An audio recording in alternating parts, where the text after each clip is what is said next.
So you want clean, natural colors, but you also want to feature the home's interior lighting. Have you ever taken an interior photo where the colors just look off? So you turn the lights on and then all of a sudden everything's way too warm and orange. But if you turn them off, then you lose that lovely interior glow of the internal lighting. Well, what if I told you there's a way to get the best of both worlds? In this video, I'm going to share with you my simple editing trick where we can keep perfect color balance whilst also combining the lovely interior lighting of the home. When you're on site in the home, all you need to do is just make sure that your tripod is locked off and do a series of photos with the lights on, and then just switch all of the lights off and get that same series of photos again. For the sake of making sure I have all of the information I need when I get back into post-production, I usually always shoot a bracketed set. However, for this example, we just need a base exposure with the lights on and a base exposure with the lights off. Super simple. So this one has a much cleaner white balance than the one with the lights on, but the architect, the designer, did want to see these lights on as well, but we don't want all of that color cast going on. So let me show you what I'd do. First of all, in the film strip, I'm just going to select both photos that I'll be working on, and I'm going to make sure that auto sync is on. I normally apply a proof image creator preset to my photos when they're first imported into Lightroom. So this is usually what I would see as my starting point. The barrel distortion of shooting this at 16mm is all gone. Now all I need to make sure is that our verticals and horizontals are true. If I select the auto option, it's not really doing it for me. If I choose vertical, it's still not doing it for me. So my preference is to use the guided option here. There's actually a slope on the roof, so I need to make sure that I am selecting the right horizontal across the top of the cupboards there. And now as I flick between the two photos, one with all of the lights turned on and one with all of the lights turned off, you can see that in terms of geometry, they match perfectly. I'll usually have my camera's white balance set as auto, and just let the camera try and figure out what it thinks is the best white balance for the scene. And you can see that it's done a pretty good job here. But what I like to do now is just really try and dial that in to get it as accurate as possible. And if I start making micro changes by sliding the temperature slider one way or the other, it's actually really hard to discern exactly what's going on with that color temperature. So what I like to do is just grab the saturation temporarily and boost it all the way to 100. And I can do the same with the vibrance as well and really push that high. And now it's really easy to see where we're getting certain color shifts in the photo. And now if I move the color temperature to the left or to the right, you can easily see which way it's swinging, whether it's towards the cooler blue tones or if we're pushing it more towards the oranges. We can also grab the tint and just have a play with that and see whether there's any magenta or green cast going on. And one thing you'll notice is if we push it to the right or to the left, neither way is giving us accuracy through the entire frame. And that is where our job gets quite difficult because we have these color casts. Light will hit different surfaces in the photo and reflect different light. Now this is a relatively straightforward example, so stick around till the end because I'm going to revisit that version we looked at before so I can show you that this technique definitely works for more problematic scenarios. Now with only this photo selected, which is going to serve as my truth in terms of color, I'm going to come in to the masking section and use the masking techniques in Lightroom to try and fix some of these color casts. So I'm going to use the range tool and use a color range. First of all, there's quite a green tinge going on the cupboards up here. So I'm just going to select this color and then we have the ability to refine that, i.e. dial it in tighter to that particular color, or expand it beyond that. I'm just going to double click that to sit it right in the middle for now. And now it's as easy as just coming into that saturation slider and starting to reduce that. And straight away you can see that that color gets neutralized. I don't want to take all of the color away, but I do want to control it.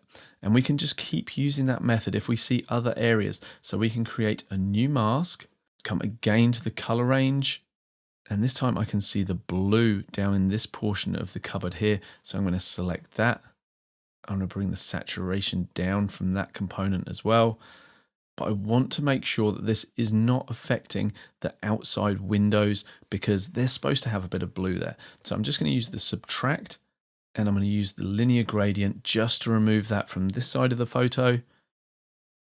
and again the linear gradient to take it away from the windows over here. And as soon as I put that on or drag it over, you can see how we reveal that blue again just over that left hand side. And while this still may seem a long way from perfect, don't forget we've got the saturation and the vibrance cranked all the way up. So we can reset them to 0 just by double clicking on that pointer. And now you can see we've got a very neutralized frame. We obviously want to keep some color in the wood, so we can either grab that saturation and just bring that back up to a point where we feel is appropriate, or what we can do is come into the color mixer. And I just realized what was going on, why that was looking so desaturated.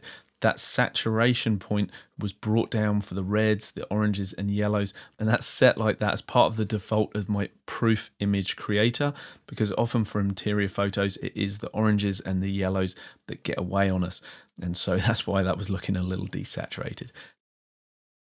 While this next step is not strictly part of this technique, it's still worthwhile knowing this. This is a really useful tip for making sure your interiors look good, and that is just balancing out the brightness. You can see on the bottom right of the frame here where the light is coming through the window, we are overexposed on the floor here, a little too bright through the window, and then in the back of the kitchen here, it's getting a little bit dark. And so I find the easiest way to correct that is just grab a radial gradient, because that's going to give us the smoothest fall off.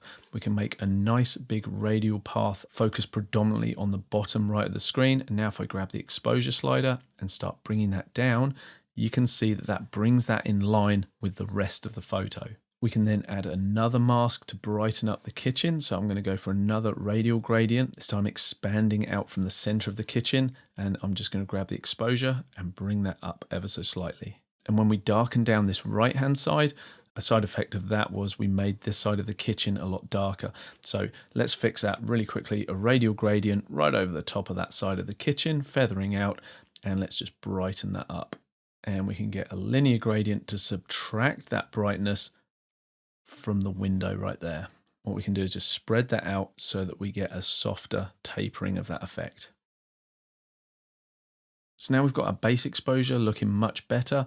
Let's see how we can combine it with this brighter version, which has all the lights on. And currently it still has the saturation and vibrance all the way up. And I'm just going to reset this saturation here by holding the Alt key on my keyboard and then clicking Reset Mixer. The overall photo may be just a little bit overexposed, so I'm just going to bring down the brightness level ever so slightly. And now we have our neutral color correct kitchen, and we also have this version with all the lovely lighting on, but it definitely has an orange cast. Now, just before we move on, you might think, well, why don't you just grab the temperature slider and try and neutralize it that way? Well, you're never quite going to get there, because as soon as you start trying to neutralize, say for the cupboards over here, like we did before, we're changing the color of the exterior. And so we're in a continual state of flux of trying to get that color to balance accurately through the frame. So I'm just going to ignore any color casts that we have going on in this photo, and I'm going to use the color from our original neutral version. By the way, if you're a fan of other exposure blending techniques such as luminosity masks like I've shown before, or you're sat there thinking, why isn't he using the flambient technique? That's the way to deal with color casts. I've got a point about that. I'm going to stick with the process of this technique for now, but I will come back to that at the end, okay? So with both of the photos selected, so I click on one and then hold Control and click on the other photo, so they're both selected. And then I'm going to right click or option click with a Mac and come to edit in the context menu. Here you might think, well, let's edit in Adobe Photoshop, but that's going to open them as separate layers. We want to open them in the same document. So if we come down here, what we used to have to do was open as layers in Photoshop. That will create two lovely flat rastered layers for us to work on in Photoshop. But now an even better option, which has just been introduced into Lightroom, is to open as smart object layers in Photoshop. That's the option we're going to go for. It's going to open in Photoshop, and we're going to still have access to all of the raw data if we want to go back to it. All right, so this is where the magic happens. We've got our base layer in Photoshop, and now on top of it, we also have the version with the lights on. So what do we need to do? Well, it's all to do with the blending modes. So as we click on this option here, we have all manner of different blending modes available to us. And this is where our little trick comes in, because you might think, okay, well, we just want to get the luminosity, the brightness values from this layer only. and combine that with the layer underneath. But there's a problem if I do that. Let's see what that is. So I've chosen luminosity here, and as I toggle the before and the after, you can see that indeed we are keeping the colors exactly the same as what they are on the base layer. But the problem is, not only are we introducing the lighting values, we're also darkening some of these areas down. So for example, if we look on the ceiling over here, when we turn this layer on, you can see that it is darkening that down. We don't want to do that. We just want to add the light that we have going on here.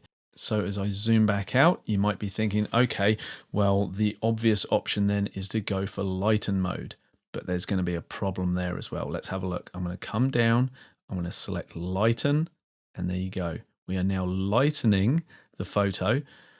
We're now taking the data from the layer with the lights on, and we are only bringing in the pixels into this layer underneath that are brighter than this underlying layer. And so that's bringing in a brighter value, but unfortunately, it's also bringing in the color of this layer as well. But this is where the trick comes in. But before I get to it, do me a favor, pause the video and write in the comments what you think I'm going to do. I'm going to go for a different blending mode, something else. Come on, have a think about what you're going to do with these two layers to create the result we're after. You didn't write anything, did you? You did? Well, if you did, good on you. Okay, let me show you what I do. So the lights on layer that looks like this in normal mode, and the version underneath with the lights off, but which is very color accurate now. How are we going to get the best of both worlds of the color accuracy plus the lights? Well, let's come to lighten mode, which we knew didn't work for us yet. And now I'm going to do the monster shortcut key, which is Control, Alt, Shift, and E, which is going to create a stamped visible layer. So if I hide all the layers, so there's nothing showing, and then I show you that layer, that is basically a layer which is a combination of what we just saw, the underlying neutral daylight layer, plus the lights in lighten mode. That now exists on this layer on the top. The key now is we're going to hide the lights on layer, and we're only going to use this in a new blending mode. This version, we can now change it to luminosity. There you go, look at that. So here's our before, here's our after. We've turned the lights on in a neutral way. We've not affected the color at all, and now we've only increased the brightness based on turning these lights on. We haven't got that darkening effect that we had originally. That is the heart of the technique, but there is more that we can do to make this even better. But if you're a real estate photographer, that might be enough. But if you're working for a more high-end architectural client, for example, you might want to consider doing this. And that is introducing this lighting layer only where you think it looks the best. So for example, if I come in here and we look at the actual benchtop, I actually prefer the more contrasty version of the lights not being reflected off of this surface. And you'll also see that by adding this brightening layer, we're actually undoing what we did before, which was darken down this bottom right-hand corner. So we don't want to necessarily introduce this layer everywhere. So I'm going to hold the Alt key on my keyboard and add a mask to this. So I'll click on the new layer mask, and that has inverted the layer mask. So I don't see anything. To see the layer that we created, I'm going to have to paint it back in with white. So press B on your keyboard to make sure your brush is selected, and then press D to make sure you have the default colors. That's going to give you white on your brush. If I press 5 on the keyboard, my opacity is going to change to 50%. And now if I click and start painting, you're going to see that we're starting to introduce that lighting effect with 50%. And to be honest, I would not recommend doing this.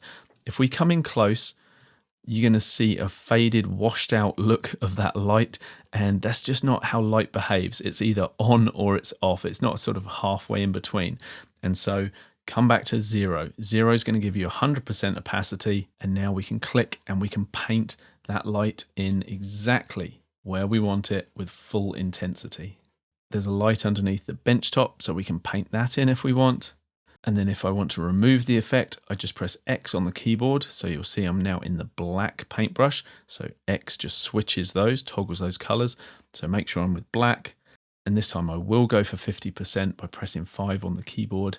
And I'm just going to paint that away from the benchtop. So we're keeping that nice contrast that we had before. So here's our before and our after, before and after.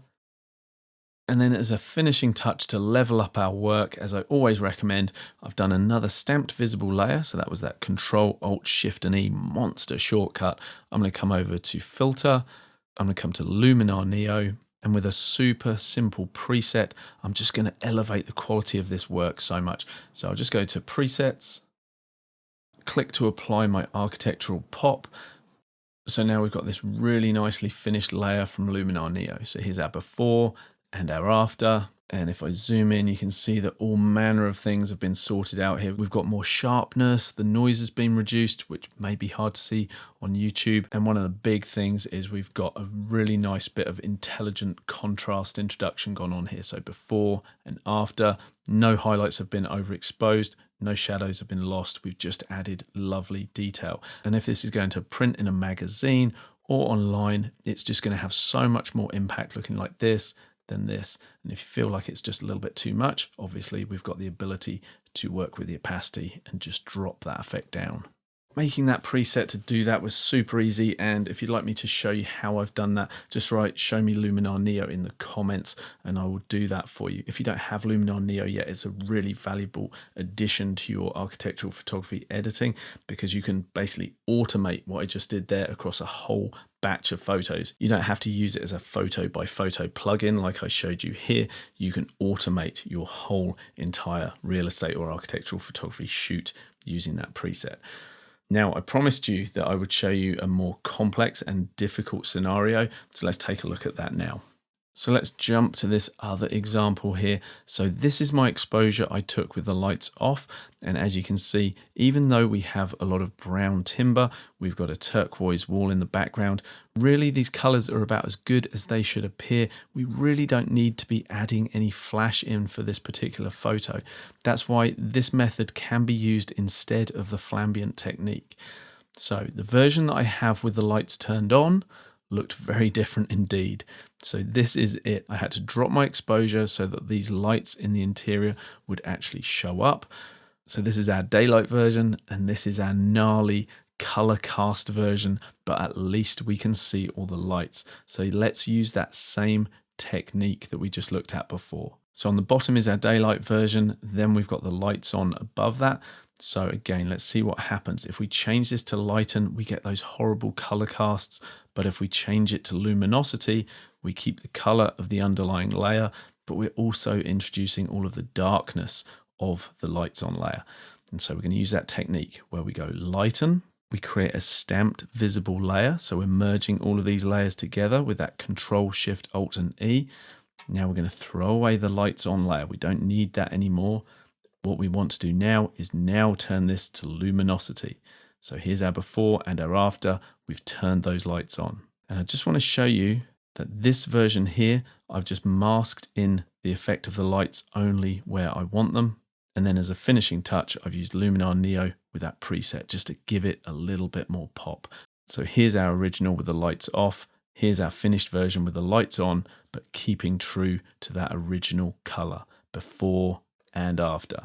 I've shown on this channel many ways that we can work with exposure blending, and I want to stress that I am not suggesting that you take this technique and use it for all of your photo shoots. It is merely another technique for you to add to your toolkit. So when you're on site and you're faced with problematic lighting, you can go to that toolkit of techniques and go, okay, which technique is going to best suit this scenario? So whether it's this technique, flambient, exposure blending, any of these techniques that I've shared with you on the channel, I want you to learn them, adopt them, and just start benefiting from knowing them. If you have missed my video on exposure blending, spoiler alert, it is my favorite technique for architectural photography, and you can see how I do it in that video right there. Thank you very much for watching. I'll see you in that one.